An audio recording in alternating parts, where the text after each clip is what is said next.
Welcome back to the call. Dr. Scott Whittle and the Bible Outdoorsman. It's good to be back. Always excited about each and every episode.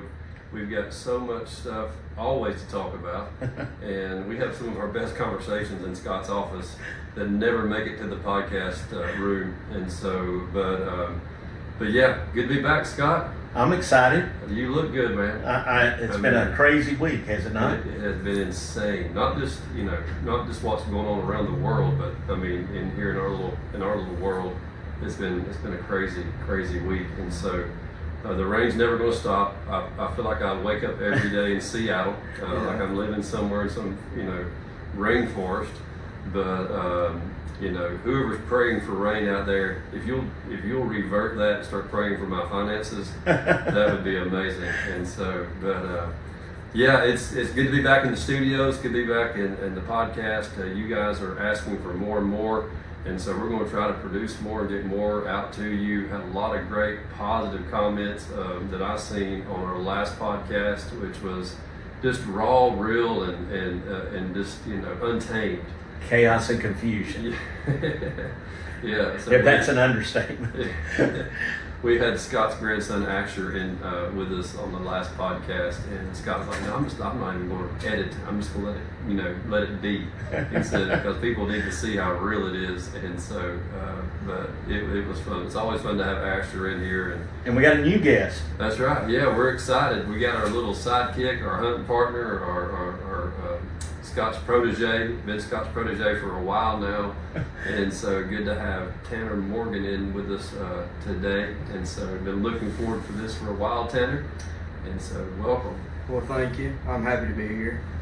Well, and so we this weekend is Father's Day weekend, and Scott has been gifted with a lot of cool Father's Day gifts, and we just want to give a shout out to each of these and just give you just maybe something. I know Father's Day will probably be past by the time you see this, but just a cool gift. If you have that dad who has everything, and it's hard to buy for, and he is an outdoorsman, he's just a man's man, just a rough and tough guy. Let us encourage you to think about these gifts. Scott, I want you to go through the gifts that you got for Father's Day already. Yeah, I got blessed today with the UPS man driving here to the upper studios. We have gotten the thing. For you guys that don't know, I have a daughter that lives out of town, and the rest of my kids live basically in town. So that's super fortunate. But like Stacy says, they're all the time wanting to know, what can I get Dad? If he wants something, he either goes and gets it, or they always tell me it's hard to buy for. I think I'm the easiest guy to buy for. I really don't care. So today, as it starts to come in, immediately I open this gift and I was like, oh man, I got something here. And I was like, the first thing, it's from a company called Manly Man. All right? Manly Man. All right, and I thought, this is cool. So for you guys that hadn't seen this is a company, it's a veteran-owned company. They do beef jerky, which is incredible. So I have gotten flowers before in my life, but I have never gotten a bouquet of jerky. Oh, yeah, that's cool. So it is in the form of flowers in this cup over here, which is really cool. So my kids sent this to me. In addition to that, they have a ammo can, which I definitely will do that, but you can get kind of monogram, which they always like to put cool stuff on there, which has got my name on the side of it, which I'll use for shells definitely after it's over with. But inside that thing came with a whole select. That's what I was looking at. I was like, man, that thing's heavy. I knew it was heavy because it's made. Yeah. It's an armor can. Inside that bad boy, if you can see in there, it's packed full of manly meat. Manly meat, and it's good manly meat. So I've already ate a pack before lunch, so it's great manly meat. Well, Scott's always good to share, and so he's like, hey man, you gotta try this. You gotta try this stuff out there. I'm gonna hit you in the face, all right? Yeah, slap Tanner down on that. Tanner needs that. Tanner, Tanner, you need to smell the ammo can, because there'll be the meat collection coming out of there. You'll be licking the side of that during duck season, trying to get something out of that thing. In addition to that, Stacy, the one thing that's cool is that they also offer, which I thought were chocolates, but it's not chocolates, ladies and gentlemen. It is a whole heart-shaped ensemble of Oh wow! of jerky Yeah. goods with little sayings on here like Super Dad, because I thought that was cool too. So the same jerky that's in there, this company though has all different types of stuff, and it comes in a real cool packet, which gives like, what is it, man laws or whatever? It's man facts. Man You got facts. man facts in here, and it says make this Father's Day legendary, and it has Scott was reading me some of the cool facts. Man facts number 47: not returning a borrowed tool is a sin that not even God can forgive. Yeah, and it's got a lot of man facts. It jumps from like 45 to 145 or 47 to 145, and so it says man fact: on his birthday, a man appreciates the simple things: beer, barbecue, everyone leaving him alone. That is true. That is true. And so, man, that is an awesome gift, Scott. That is really that cool. is the cool thing. The other thing I got was which is cool. My daughter and son-in-law sent me a cup and a whiskey dispenser. Like, I think I'm going to need that, which is like on tap. And I joke with them, send them a picture back that says it's 5 o'clock somewhere. So Yeah. just cool things. I think they put a lot of thought into it each year. So I mean, I really appreciate the stuff, and they give me stuff that nobody else got. We were laughing because my son-in-law was trying to find me a pipe carving thing, and I was like, why in the world are you gonna give me a pipe carving thing? He goes, I figured you would do it because last year he bought me a knife kit, right, to make a whole knife. And I read that thing and I thought, oh man, I'm gonna put this together in about 30 minutes, and it'll just be one of those things. 3 weeks in, I'm buffing and sanding this knife because I want this thing to look, and it has got a honed edge, and it was nice. I mean, it was a really nice knife when I got through with it. So it's just cool things like that. Things I enjoy those things. I mean, and you can, and if anybody knows me that's out there, if there's any knife people, I am a huge knife fanatic. I will be caught with a knife at any given time. I cannot help myself. I love them. I have tons of them. Tanner He loves to give knives too. Yeah. He gave me during turkey season, just randomly. He's a gift giver. Scott is. He is. I mean, he's got a giver's heart, and he gifted me with a really cool case. Yeah. And it had these the Sportsman it's collection. The Sportsman collection. It had the turkeys on it, and it was really really cool. Well, Scott, you got one more gift right there in front of you that you didn't tell us about. Okay, well, not that one, but part of the manly thing also is you get a man card, all right, which is got a bottle opener. This card can only be revoked by your wife, right? That is the only thing that it says that comes with the man card. That's cool. The other thing that they sent me was, and I was like, what in the world is this when I first got it? But it is actually, which I thought was really cool, are little ice cube things. You stick them in the freezer and you can put them in tea, you can put them in Coke, you can put them in, if you drink, you can put them in a drink. Yeah. And you stick them in there, but they're shaped like bullets, come with like a automatic reloader, which that's really cool. So nobody can steal your ice cubes, I guess, which is really cool. So that's cool. For you guys that are out there looking for ideas for your man or your dad, these are some of the things that are on there. So hopefully that'll give you some ideas of the stuff that we got. I love it, man. That's really cool. And we try to give you a shout out. I mean, especially these companies that are, veteran owned and people that are trying to make a living and doing some of this stuff. I mean, it's a niche market, and I think it's something cool for somebody that doesn't have everything. Yeah, and I'm wearing my 9-line apparel, which it's a military-owned, company, and so I was down in Savannah. We stopped by their store down there, and they had Father's Day sale going on a couple of years ago, and I just loaded up. I mean, I just had T-shirts for like $3 or something like that. And Stacy is a boot salesman. Don't let Stacy tell you any. If you've been watching the Bible Outdoor Man, your Facebook channel, give us a shout out. Give us the boots, because I love the sales pitch. Those Light Boots reached out to me. Light Boots is a Christian based company. These guys are always putting scripture on Instagram and everything else, and I've always been following and I see a lot of people in the industry wearing those light boots. I thought I'll just reach out to them and see if they would, do any promotional staff kind of stuff. And the guy said, hey, we don't do promotional staff, but we love, your content, and I'll be happy to send you some booties. And so he sent me a pair of the light booties, and I'm telling you, man, it's in the name, light. They are super light, man. And they're so comfortable. I like working dogs. I like working in the yard. It'd be a great, for your boat. Tanner, it'd be good for you. Yeah. But yeah, they're. I mean, check them out. Light Boots. It's LITE. So Boots. I have a question for you because he brought him in, and my first thought when I saw him when he done 'em on his Facebook page is I thought, well, are those like the wet boots, like whether you get them from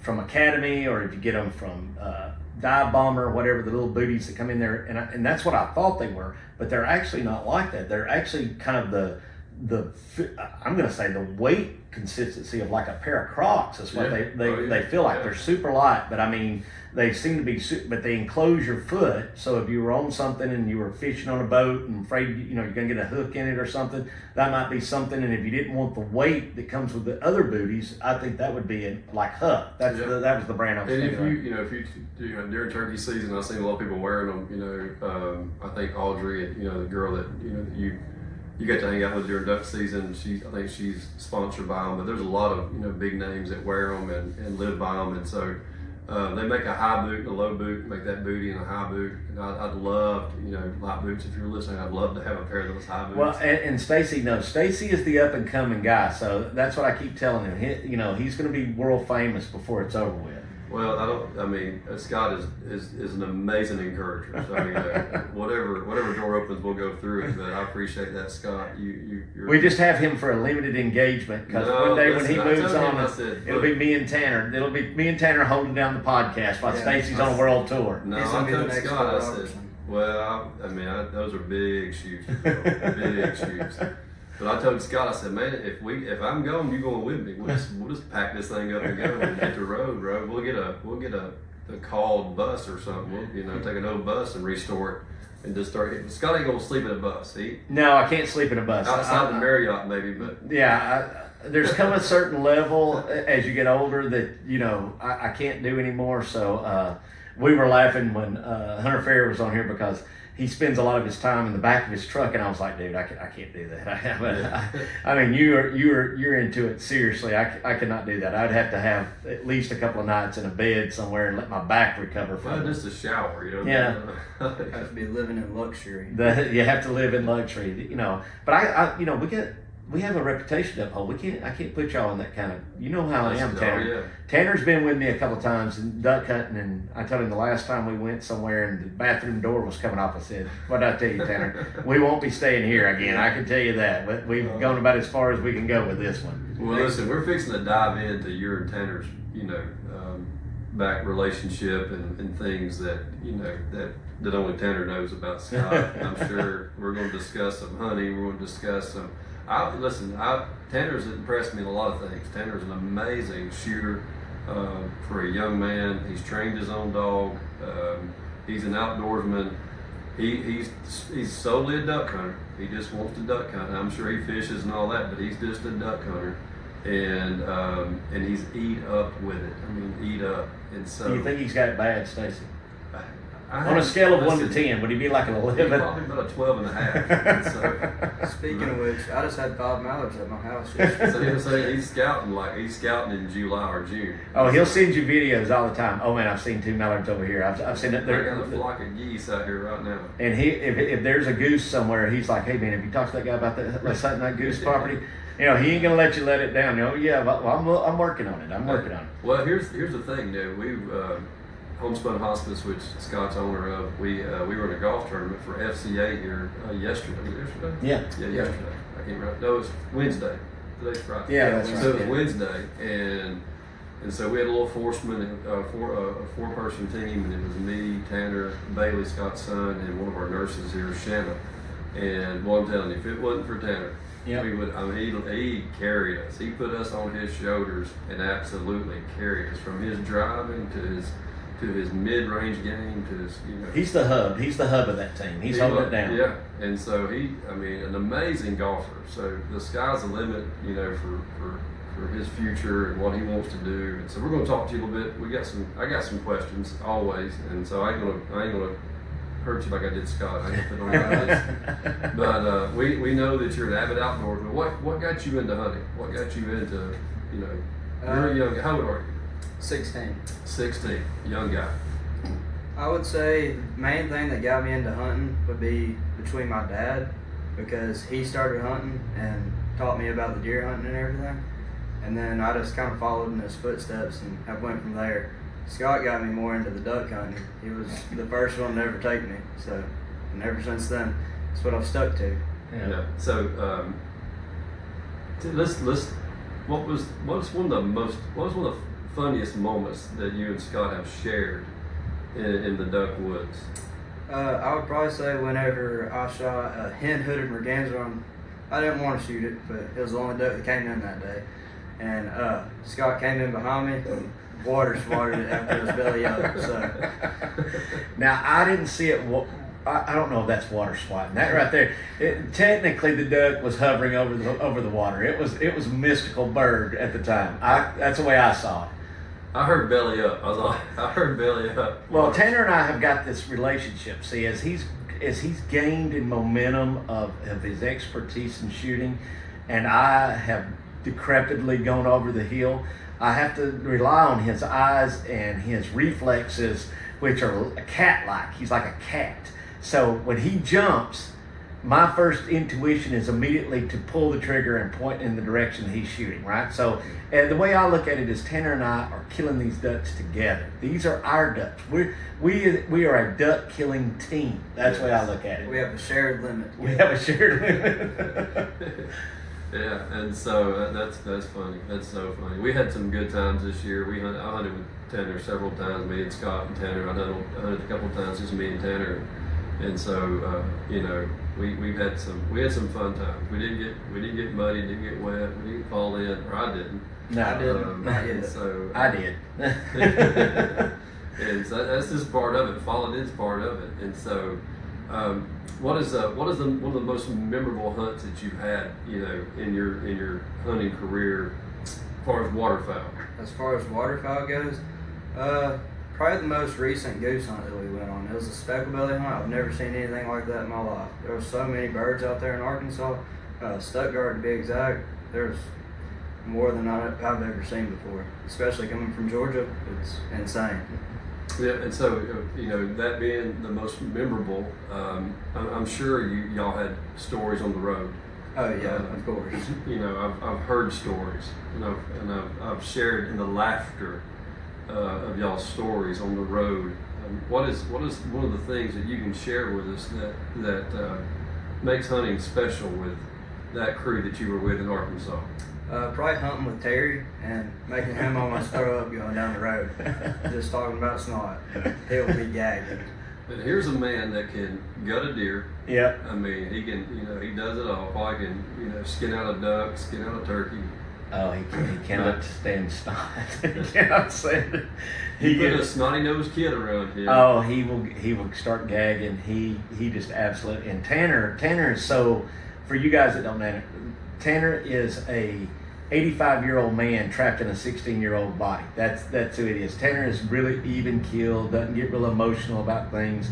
So he just constantly is barraging Terry from the back seat as we're going through Memphis, and Terry is getting pissed because Tanner just keeps, every time he thinks that it's over with, Tanner comes up with another comment about snot, and Terry by this time is about ready to pull over. He's begging us to pull over so he can throw up on the side of the road. Between that and TikTok, it's always on something. We always have a good time. I think that's the other thing is that from the time that Tanner started hunting with me, we always tried to make it enjoyable. So, I mean, my kids were basically grown by the time that Tanner came along. So Tanner wanted to learn how to do it, and he kind of embraced it. We started out deer hunting, which is already hard when you're trying to get that kid on it. Tanner had some failures and some successes, and he'd always laugh because I'd always bring the heater because I didn't want him to be uncomfortable. And his dad would laugh. He said, "Why in the world you got the heater up there?" It's like, Tanner, man, we're going to stay warm while we're doing this. But I think that was the other thing. And you got to try to find the sport that somebody excels at. And when he started, I guess a couple of years ago, we started going to Arkansas, and I invited him. I was like, "Man, come on, go with us."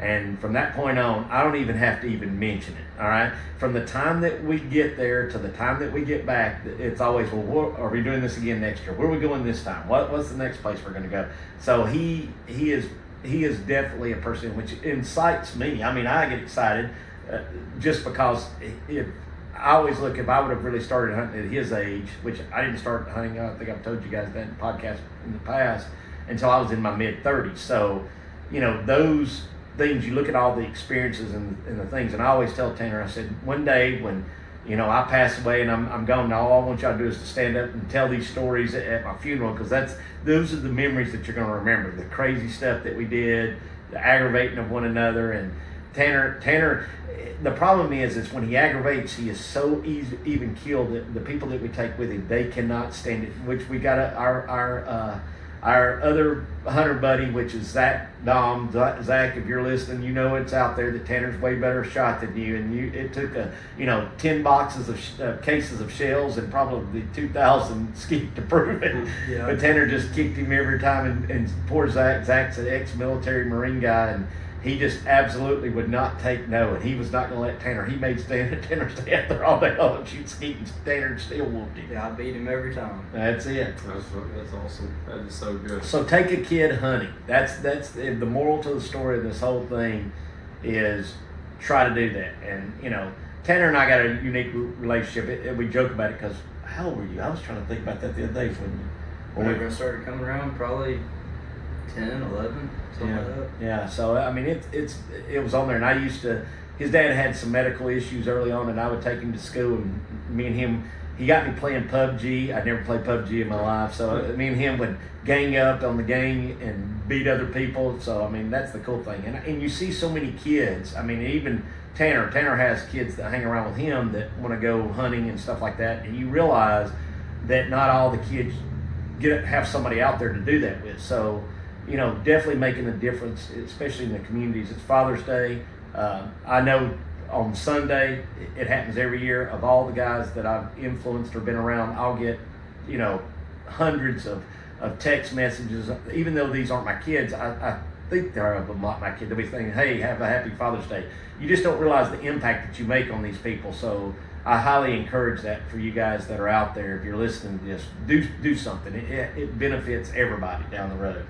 Definitely, yeah. That's what it's all about, you know, and just making it fun, making it exciting, you know, having the right equipment, having the right, you know, place to go. We hadn't always killed ducks, you know, at every place we went, but it's always been fun, you know, and getting a kid out there and introducing them to something that they can be passionate about the rest of their life and pass it on to their kids and grandkids. And it's just a privilege. It's a privilege to hunt. You know, Tanner's an awesome young man, and he is definitely the future of the sport and of outdoors.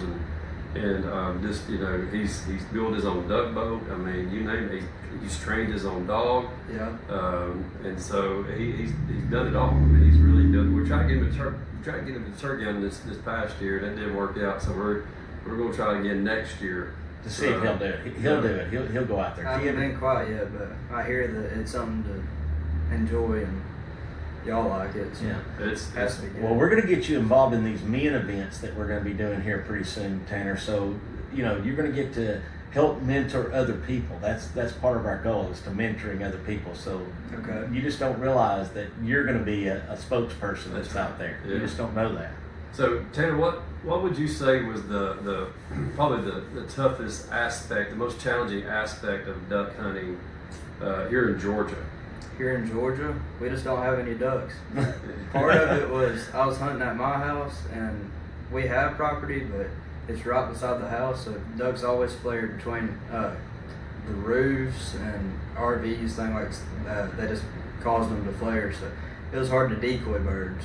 Yeah, I mean, Tanner lives, you know, on a large like reservoir, kind of like lake, and so it's shallow for the most part. But then ducks love that. They love that shallow, you know, water, probably knee deep, waist deep, mostly, you know, outside the channel. And so it's a big lake. I mean, it really is. And I used to ride by there all the time when I was in high school, or you know, right on. I was like, dude, look at all the ducks on that thing, you know. And so that's back when ducks were you know, plentiful in our area. And so, but it can be challenging. So how do you overcome that challenge? Besides going to Arkansas and going out west. Part of it is setting the right spreads. Like Scott, he's bought so many decoys for us. That's motion decoys, and it's helped us plenty between the mojos and the ripplers. It's more motion on the water, so they come in with that. And really, The only other thing that I can think of is a good hide. If you have a good hide, they won't flare as much, at least. And they love it. So. Now, talking about my decoys, let me just tell you people about this decoy stuff. Now, he ain't lying. I buy the decoys. I'm going to say this. Now, Tanner is known for doing his own boat. So, I'm going to tell a little story on Tanner while I got you on here. So, I'm over at Tanner's house, and me and him are working on his boat, and I see these decoys hanging up over there, and I just walk over there and pick them up, and I'm looking at him. I got the stringer there, and I'm at him, and he goes, what are you doing? He said, put them back up. Them ain't yours. I was like, what are you talking about? I said, I'm just looking at him. He gets defensive about his decoys now. He don't want you grabbing them decoys. That's the thing. I said, you got to share these things now, Tanner. What was going on with you, Tanner? Why was you so upset? He thought I was going to take them home. That's what he thought. I was going to pick up my own, but he had his own. He wasn't going to let me take his. He wanted to make sure I didn't get those. I was borrowing some of his. I thought he was going to try and take mine home with him. So he's ready to fight over those decoys. Listen, decoy, you can't never have enough decoys. I don't care what anybody says. My wife says I've got too many. But you got them hidden away. You got them in the building. So. I do. If a tornado ever hits that building, half of North Georgia and all of North Carolina, there'll be a debris field for. I've got them hung up so much in there. Oh, my wife walked in there the other day, and I try to hide them. I know she's not in here, so I tried to hide them, and the only way I can hide them is I have to hang them from the ceiling, right?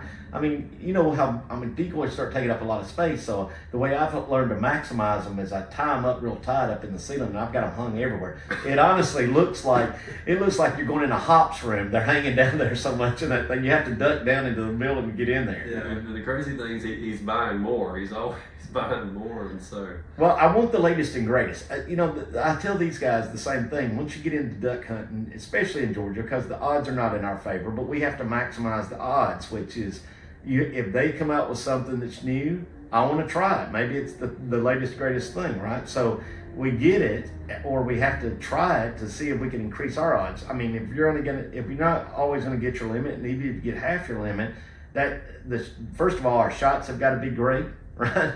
So we got to have the best equipment as far as coming with our shotguns and our shells, making sure we got great cover. That was the thing that Tanner said. You're trying to cover yourself, because if you flare them, that might have been your whole experience for the day, right? Yeah, you might only see 4 birds for the whole day, and you just ruin your experience. Right yeah, there. so we're trying to, and I think that's, especially for Georgia duck hunters, that's a hard thing, and I think it could be discouraging, because it's an expensive sport, but it's also, if you don't have the right onset of people, since we have been very lucky that we've been able to partner with people or hunt with guys that were a lot better than us on calling, tactics of working ducks and stuff like that, which has increased our odds. But if I was a newbie and I came into this sport and I'd never hunted and I was trying to do it, it could be some rough years. It could be some tough years there trying to learn how to do it. Yeah, without a mentor, without decoys and everything, it's an expensive sport to get into. I figured that out the hard way. Yeah. So.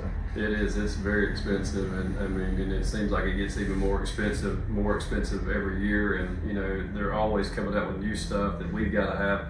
And so I'm going to say this coming year, if you're on the Conasauga or the Kusawati, you may want to slow down when you get toward us, because we're going to have enough decoys out there that it may tangle up your motor. I don't know. That is definitely going to be you in Arkansas, somewhere northwest Arkansas, when you see these decoys spread on the river. Yeah. And so, but thinking about your hunting experience and the last couple of years duck hunting and getting into it, what advice would you give a new duck hunter? A new duck hunter? To be honest, I would go, if you're just getting into it, go with cheaper decoys, just give you the experience until you decide whether or not you're going to like it. And a big part of it is if you can find a good mentor. If you can find a good mentor, then you'll be set. You'll enjoy it. They'll have the spots just so you can go out and experience it, and then you'll be hooked for life. And that's great advice. Or find someone like me and Scott and just say, hey, can I go with you guys one weekend just to see if I like. I think anybody can do it, especially if you get into it young like Tanner. Anybody. It's not for everybody. It's not for the faint of heart. It's not for, because you're going to fall on your face. You're going to get wet. Somebody's going to, tumble over into the water. And it's going to be cold. And it is very cold. It ain't just cold. It's cold. And if you're out there and you're that dude that falls in the water, first thing, nobody else is going to leave. You're out there. Yeah. You're out there for the duration. You're not getting out. I mean, you there's no going home. Yeah. Once you get out there. So, what about gear wise? If somebody new getting into it, as far as what do you think are some things you absolutely need to be a duck hunter? Decoys, depending on your spot. If you have a really good spot, you may not even need decoys. And some good buddies to be around. That's a big part of it, because otherwise you may be bored. And I feel like that's a big part of duck hunting. Why I enjoy it is because of the sportsmanship of it. Instead of just trying to go out there and kill, it's more for the memories and friends. So if I was gonna go with you guys, say I was a young kid, like BPA age, that you can take. So does he just need to wear a pair of Rocky boots? Does he need to wear a pair of blue jeans? Yeah, at least need some waders. You gotta have some waders. So what kind of waders would you recommend? I do like my Sitka waders. They're nice, but now, and we didn't start out that way. Tanner started with a pair of hand-me-downs that were neoprene. And see, I think that's a good thing for you people. When you have to start out with the bad pair, you appreciate the better pair way better for comfort and weight. That's a big thing for everybody. But I mean, the other thing is you could probably do it cheaper. I'm not going to say that you couldn't. I mean, there's Drake. You could get some in there. I mean, there's different brands that don't have to be Sitka that could get in there. But just remember what we said. If it's going to be cold, you got to prepare for it. And that part of being able to enjoy it is being able to stay longer. If you're not getting to stay that long, that's part of it. And it's like we talked about, it's an investment. And I have to say this, Stacy, when I first started hanging around and Stacy started talking about, I didn't know that many duck hunters. When he started talking about Sitka waders and they threw the price up there, I was like, and they're even more expensive than they are now. New ones, yeah. And I was like, oh, goodness gracious, man, that's a lot of money. But you have to look at it as an investment as well. I knew myself hunting, if I liked it, I would probably do it multiple times. So, and the cycle of your hunting gear, how long you're going to do it. So it's an upfront cost, but it's also an investment that's going to pay you back down the road. I think that's another thing. And that's one of the sales points I make for Sitka, or those companies that have a lifetime warranty on their waders, is like, over the last 20 plus years I have bought, there's no telling. I mean, there was one season, no joke, I went through at least 4 pair of waders. Yeah. I mean, ripped them, like hit beaver cuts or whatever, walked through a barbed wire fence and didn't know it was in the water, and just no repairing it. You can't repair a rip all the way around the side. And so well, we're trying to figure this out. We have, for those that are out there, if there's any Sitka guys that are out there that are in the company that really want to do it, I mean, and we've seen the promo, but I guess for guys that are looking at it, that we bought it, we want to understand also the thing. So if there's some comments out there, I want to know what the 200% more wear ability is. The new technology. The boots, I can see that's the thing. I knew that was coming, but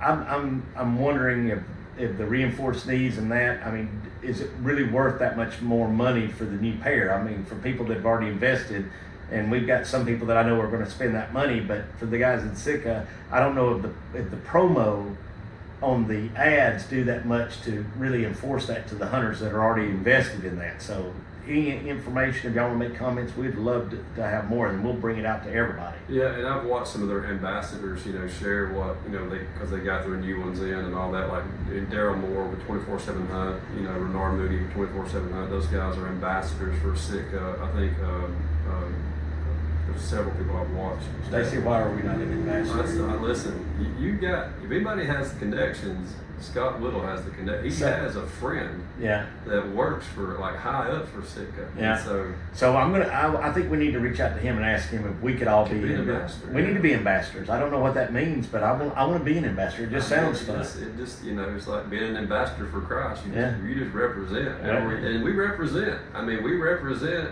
the brand everywhere we go. Yeah. Scott will not, listen, I can't wear Walmart gloves in my boat because Scott says they tacky. And so, he said, we got to look right. We got to look right. And so, we look the part. So, Sitka, if anybody from Sitka, is listening to this, or anybody out there, but we highly recommend good stuff, and getting, if you're getting a young guy like Tanner, especially if he's young, I don't know how old was you your first duck hunt? It was 2 years ago, so I would have been 14. I think. Yeah. Yeah. Wow. And so yeah, so he was very young. I didn't start duck hunting until I was 19 or 20. And I think that's the other thing is when you're at that age and your body's growing so fast at the same time, it's also a huge, your parents are thinking, man, I don't want to spend $1,000 Yeah. on a pair of waders that you're going to grow out of in a year or two. I mean, that's the thing that's also on there. So trying to get kids in there and the other thing. So you guys that are upgrading, let's just say this, pass your stuff down. That's another thing. I mean, if you got kids that can wear them, I mean, especially big kids now in high school, I'm sure they could wear them. Yeah. Be a mentor and pass your equipment down. Just don't sell it to them. I mean, some of these No, I guys. gave mine away. Yeah. I gave last year, the year before last, I gave my banded waders away, which they were, almost brand new. They were nice. I gave them to a guy one of the kids that my son went to high school with, and so he was just thrilled to get them. Yeah, they were so new they had the real tree timber pattern. Oh. And so he got those, and anything I had that was banded, I gave it to him.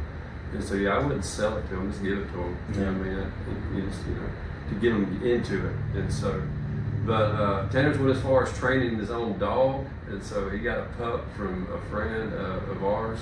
And Tanner, we got you trapped in here, and so I told Scott this the other day. I never carry anybody to my special spots without this request. You've got to come to church one Sunday. I know it's done in the past, and you got your own boat now. You can just kind of. He's got his own truck now. It's a twofer for you, Tanner. You get to see me play the drums, and you get to come see Stacy preach. That would be a twofer. Yeah, and so and Scott's hoping to sing, so he's hoping to get the mic, and so I think that we need to just petition Tim to do a duet. Yeah, that's what we need to do. That the church would be beside itself if they saw us do a duet. Yeah, well, I don't know how. Maybe outside the church, if they hear me, but it's always anybody ever took duck hunting, as a kid or teenager. I was like, look, you got to go to church with me one Sunday. That's it. I'm just asking one Sunday. It's like a Baptist softball team. If you play softball, you got to come one Sunday a month. Just to be on the team. Yeah, just to be on the team. But let's get back to that dog training. So tell us about your dog. What do you have? He's a little over a year old now. It's a black lab. He's an American lab, but he's fairly big for an American lab. So. And what's this dog's name? Drake.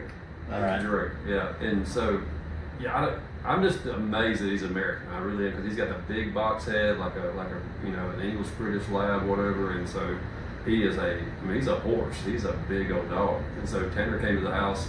And Gunner Kennels, if you're listening, so he came to the house and he wanted to see if his dog would fit in my kennel. My Gunner, I have an intermediate, and he's like, no, I gotta get a large. He's just a little bit too big for it. Yeah, and so he is a stud of a dog. He's good looking. So where's he at on his training as far as how far? Because you started him. He's had no formal training outside of just you, no professional. You didn't send him off anywhere. Yeah. And so where are you at with him on your training? I'm trying to work with the hand signals now. He's just got through the hold conditioning, and he's always been good with just normal old fetching. He's been doing that since he was 4 months old. So.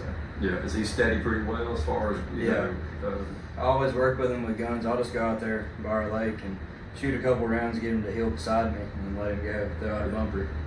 And so I told Tanner, Scott and I, one day, if we'd have known the outcome of that teal hunt that morning, we'd have made Tanner skip school. We'd like kidnapped him, because we needed more guns and we needed more dogs. Yeah. Because those things were hitting the river. I mean, we were just blasting them. And Scott was shooting his own. I give him that. He was shooting his own birds. I was shooting my own, and we just couldn't shoot them fast enough. And the poor dog. My dog, Buck, he just didn't know. He didn't know what to do. Like, he'd never seen that many ducks fall that fast ever. He was having a mental breakdown. He'd grab one and then get it all the way to the bank, and then another one go down, and he was like, "Okay, He just like, "Okay, I'm just dropping it. I gotta go." He just lost it because he was chasing one down the river. Like I don't know how far gone he got, but so. So what's your final goal with this dog? What if you had a magic wand and you could see yourself down the road? What do you think would be? If you look back, you'd say, I think Drake has made it if he could get to this. High on the competition level. I want to get him into competitions. That's a big part of it. So I was talking to Stacy, a day or two ago, about getting into some competitions with him and just working with him with that, because I've never did them before. So Yeah, and that's a huge accomplishment, you know, because I mean, hunting in itself, I love to work my dog. I mean, I'd rather go work my dog than to shoot a bird. And so, and just that accomplishment, because you're taking a wild animal and you're training it to, you know, do things that's just not, you know, but these dogs are bred for that, and it's typical for them. But it's tough to get a dog from a puppy stage, to get him to sit, to get him to heel, to get him to fetch, to come back, to, like you said, learning whistle signals, learning hand signals, you know, setting on a whistle. I mean, and then running blind. You know, when you put a dog on a duck that he can't see, and to me, it's just impressive. And you can stop him halfway in that retrieve, and you know, push him, you know, left or right or back. Just to watch a dog work like that is really, really cool. And so we're looking to get it. Yeah, Tanner wanting to get his dog into some trials and hunts, and get those ribbons that way, because you know any dog trainer, you know, we're not professional. I don't ever claim to be professional. I've trained a lot of people's dogs, but you know, it's rewarding, but it's so I mean, you have to have patience. Mm-hmm. That's a big part of it, because you want to get mad at them sometimes whenever you just have to be patient with them and maybe just wait till the next day. So. Exactly. And so your dog's very social. So where do you plan on taking your dog this year? I know you'll hunt him here in Georgia. We've talked about going on an Arkansas hunt, go hunt public land. Yeah. So me and my dad are talking about going to do that. Now, y'all tried to do that last year, right? Yeah, y'all tried to go out last year to Arkansas. We did have a plan with a guy, but he backed out on us because of work. So maybe we'll be able to have it happen this year. Yeah, that'd be cool. So if any of you guys are out there in Arkansas that's watching this podcast and have a hookup for Tanner, definitely comment and let us know. We'll hook y'all guys up and have y'all ready to go.